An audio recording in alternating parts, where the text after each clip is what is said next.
This Indiana Pacers organization, like it or not, proved today that they are so cheap that they weren't willing to actually risk spending a little extra money for a team that was in game seven. That's right, game seven of the NBA Finals.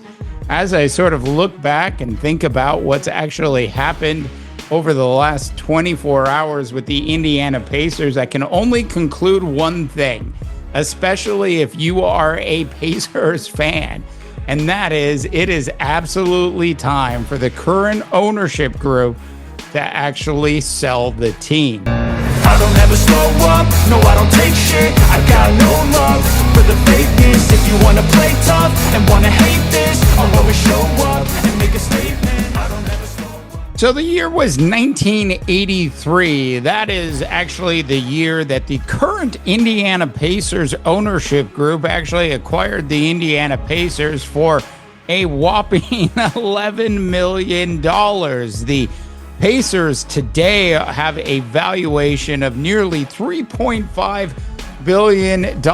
I simply bring this up to say, why the hell would the Indiana Pacers allow Myles Turner to actually just slip through their fingers a little earlier in the day and end up with one of their most heated rivals in the Milwaukee Bucks? It just absolutely makes no sense at all for the Indiana Pacers. Hey, welcome back to the NBA Rundown. As always, North America, I am Dave DeBaugh, coming to you live and, of course, on tape from the heart of the Silicon Valley. Now, what started off as a bit of a slow day in NBA free agency certainly picked up pretty significantly, dented, and the big earth-shattering move that went down was, of course, Myles Turner actually turning down the Indiana Pacers and negotiating a four and a half year deal with the Milwaukee Bucks, worth $107 million. I simply bring up the four and a half years just because there is a kicker, a trade kicker involved in this particular deal, which of course would net Myles Turner some additional cash, basically almost a half a year of salary if it were to happen, a rarity in NBA contracts today. That being said, when I saw this deal go down, I just couldn't believe what I was seeing. Now, if you think about the Indiana Pacer organization, we all felt bad when Tyrese Halliburton went down, regardless of whether or not you are a Pacers fan. And in fact, the Pacers had so much goodwill actually heading into the NBA free agency period that a lot of people out there, regardless of whether or not they even cared about the Indiana Pacers, certainly wanted to see the Pacers, if you will, keep the team together while Halliburton went through his rehab. Now, we'll get into the Dame time piece of this all and the Giannis piece and the Milwaukee Bucks piece. But I did simply want to point out that for the Indiana Pacers and this current ownership group, who have proven over the years that they want to go nowhere near the NBA salary cap, have done it again because they did not want to actually end up in the first tier of the luxury tax. We're not even talking about the second part of the luxury tax, which is truly a major penalty.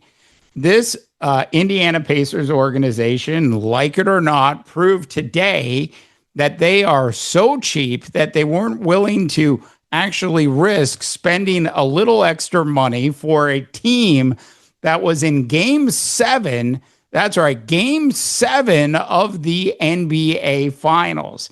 As I sort of look back and think about what's actually happened over the last 24 hours with the Indiana Pacers, I can only conclude one thing, especially if you are a Pacers fan, and that is it is absolutely time for the current ownership group to actually sell the team. Because if you're not willing to actually keep this team together, then what kind of team would you be willing to keep together?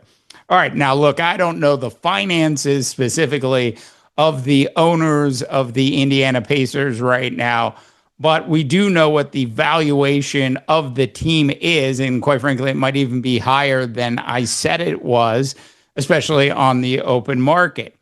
So for them to walk away from Myles Turner, who, let's face it, he's a great stretch five. That's exactly what he is. He's going to give you 15, 16 points a night, 6 rebounds, and a couple assists. It's not as if he is Giannis or at the level of a Giannis. Now, speaking of Giannis, who certainly put out the world's most cryptic text of the day when this particular deal went down, which was then followed by, of course, Dame Time Lillard being let go entirely by the Milwaukee Bucks. Now, was Giannis upset that Dame is no longer on his team? Well, if Giannis was actually paying attention to what actually happened in the 2 years Damien Lillard was on this team, he probably shouldn't be so upset, especially when you consider the fact that Dame didn't play defense at all and that Dame appeared to have lost a step or two. That's not to say that I'm intending to rip on one of the 75th greatest basketball players in the history of the NBA. Of course, that's not what I'm doing. But what I am saying is, if Giannis is being honest with himself, the experiment with Damian Lillard and Giannis together, especially from a salary cap perspective, certainly did not work out at all.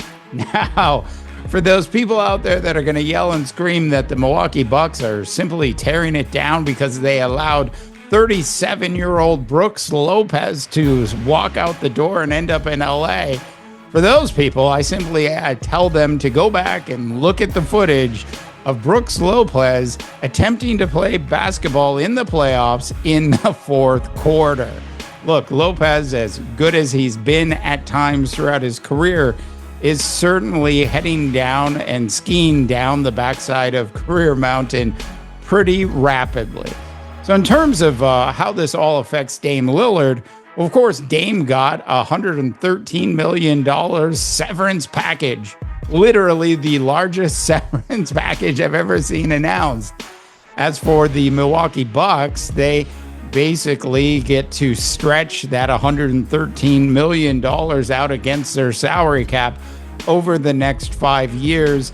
And when they sat down and thought about it, it absolutely made sense to go ahead and pull the trigger on both the Myles Turner deal as well as deciding to move out of the Dame Time business. All right, I'd love to know your thoughts and opinions when you have a chance. Wow, what an unbelievably wacky day in the National Basketball Association. As always, for the NBA Rundown, I'm Dave DeBaugh, wishing you all a tremendous rest of your sports viewing day. I don't ever slow up, no I don't take shit. I got no love for the fakeness. If you wanna play tough and wanna hate this, I'll always show up and make a statement.